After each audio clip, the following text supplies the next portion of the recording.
I could have started off with Samsung because that's fun.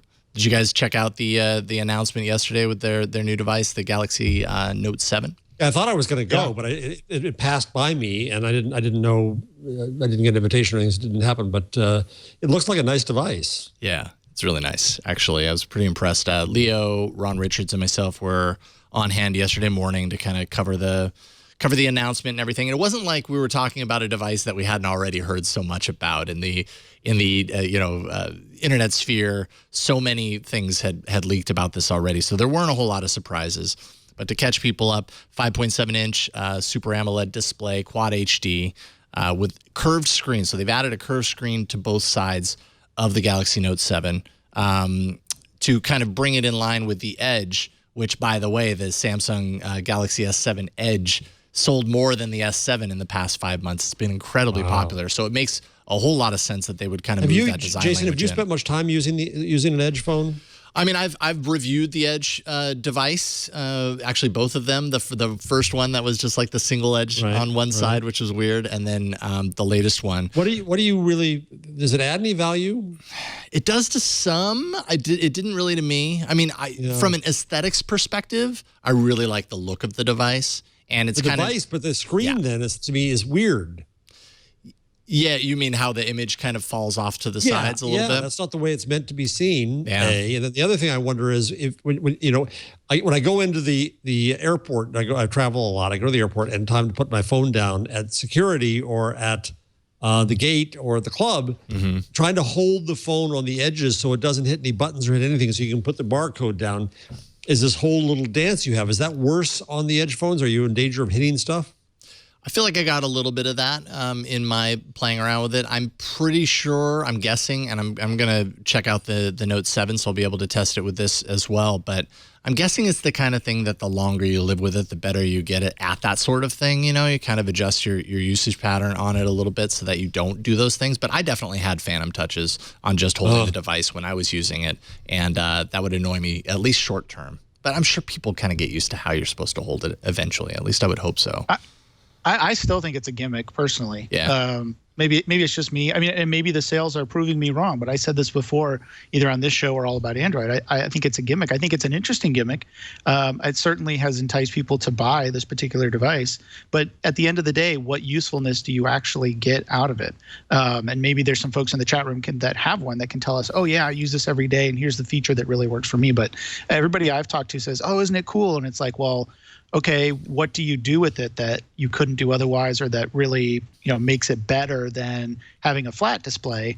And nobody can seem to answer that question. So I think it's cool because it looks cool. That's my opinion. Yeah. You know what I mean? Yeah. And I don't know if that's necessarily enough, but sales are pointing to the fact that it probably is. Samsung in their earnings, not to go back to earnings, but just to kind of tap on this point here, said that the S7 Edge was the breakout. I mean, like I said, it beat the S7, so it's selling more.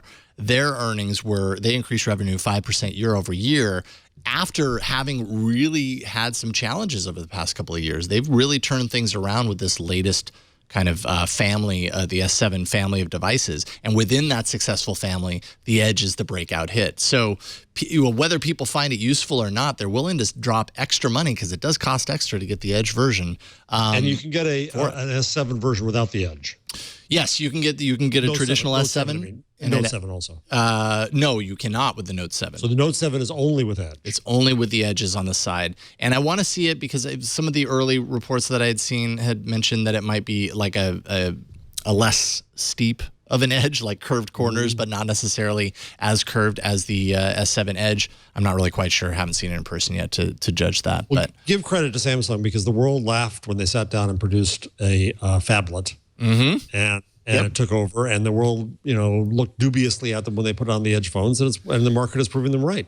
So credit to them. Absolutely. I mean, almost to the point to where these large factor phones, we don't even really call them phablets anymore. They're just phones. It's just we've gotten so used to seeing these large factor phones. And yeah, I mean, in the early days of All About Android, when the first Note released, it was enough of a kind of quizzical thing that we actually had a segment, which was Android in the Wild, which was, can anyone actually spot one of these things out in the wild? Like, you're on the subway and you see someone randomly using it. And it was really hard to do, but they paved the way. I was in Korea and I tried to buy one there because it was an odd beast, and you saw them just all over. Mm-hmm. Yep. So, Samsung's been listening to their users a lot, and they've almost been forced to. They've had to correct things because the last couple of years they have not done as well as they were used to doing, at least as pertains to mobile, but just in general. So they've made some changes to the Note 7 along those lines. There's the curved edges on the screen. They've made it waterproof, so now the Note series is waterproof all the way, or at least the Note 7 is waterproof all the way down to where the S Pen slides into the device. That is waterproofed in there, so no water's going to get through, which is really interesting. I'm very curious to know how they pulled that off. They've increased the battery life to 3,500 milliamp hour battery, so based on versus the last version, which I think was like 3,000 milliamp hour battery, and battery is important to everyone. I think probably one of the most important features. Micro SD card slot, they worked that back in, so you've got removable storage. Yay! That makes Aaron Newcomb happy. What are you going to use that for if you had this device? What would you use it for?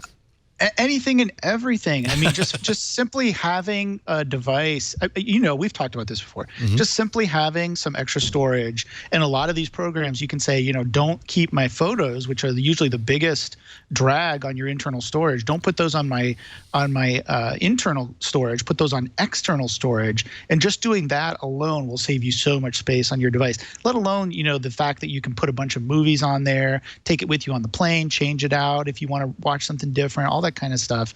I mean, it just makes it so much more usable, in my opinion. But, I think if you didn't already mention, I'll say it again, the fact that there's 4 gig on this device, 4 gig of internal memory, as well as, I believe, 64 gig of normal storage. Yeah, a baseline. That's the beginning. Baseline 64 storage. gig.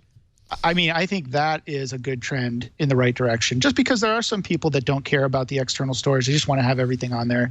And at least that gives you a little bit more room to play with. I mean, on my Nexus 6, which I'm still using, I'm about ready for a new phone, I think. But on my Nexus 6, I mean, I'm constantly kind of bumping up into that 32 gig that I have. And so it's nice just to have the extra internal storage as well. I think you're getting close. I think you're getting close to needing a new device, Aaron. Yep. Possibly the new Nexus is the next side right around the corner. It sounds like that's probably what I'm guessing you're waiting for. You got it. But yeah, so Samsung did a great job here. They also have iris scanning built into the phone, which I really want to play around with. This was one of those things that we heard about in advance of the announcement, and I kind of did a little eye roll, just like, oh, all right, Samsung's doing the thing again. That sounds really great on paper. Use it at the same time. The eye rolling will get it all messed up. Exactly, totally. It's not going to let me into the phone. But yet, everybody that's played around with it, at least in the preview stage, says that it's in some ways faster than a fingerprint scanner.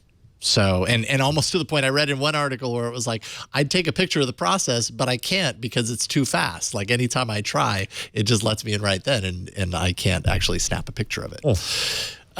So I don't know, could be kind of a gimmick, but it actually sounds pretty legit to protect certain parts of the phone, and not to mention fingerprint.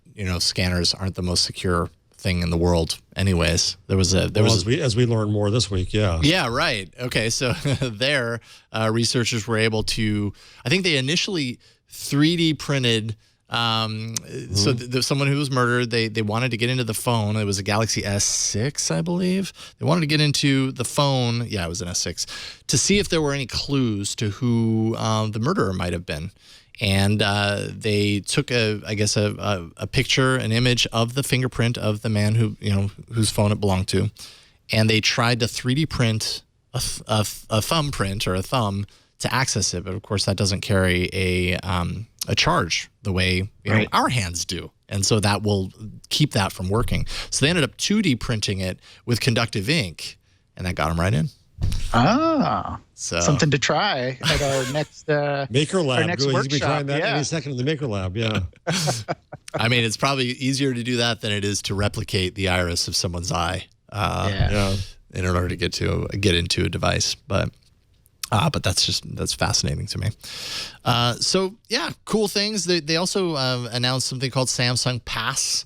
This is kind of tied into the security of the device, and then it's got Knox security underneath, which is very well known for very good protection for these devices. Samsung Pass is actually going to be working with banks like B of A, Citibank, US Bank, and a bunch of others to essentially store a lot of that card information and stuff, and work in tandem with iris scanning as well as other authentication methods. So I think overall what Samsung's doing here is they're filling out they've got a really good schedule going right now throughout the year, and this year being a great example of that. They started with the S7 and the S7 Edge, really aimed it towards the general consumer, had a knockout last 5 months. I mean, the last 5 months of sales has just been enormous for Samsung. As things start to settle down, they unleashed the Note 7, which has a very ardent particular audience, but is also really good and tailored for like enterprise users and stuff like that. So Dr. Android, it wasn't that long ago, a year ago, we thought when Samsung was, that's poor, we don't talk about Uncle Samsung. Yeah. Not doing so well, kind of plastically, kind of nothing. Yeah. And it really seems to have come back to a quality reputation, no? It really does. And like I said, this goes, their profits are showing that. They're actually selling phones in a time when it's really difficult to sell phones. Historically, this is about as bad as it's been since this whole smartphone revolution of the past 7 years since the iPhone kind of released and everybody hopped on the bandwagon. This last year or two has been really, everything's slowing down. Even Apple says it's slowing down. Yet Samsung's able to push through it with really great hardware. So number one, the sales are showing that. And number two, like I said, they're listening to their fans. They're doing things, they're making changes to their devices, at least in the mobile side of things, that actually means something, in my opinion. I got so used to seeing Samsung devices and seeing the tricky software that they throw in. And, again, eye rolls because they look great on paper. They look great on a stage when they're showing it off. But then in reality, you never use it.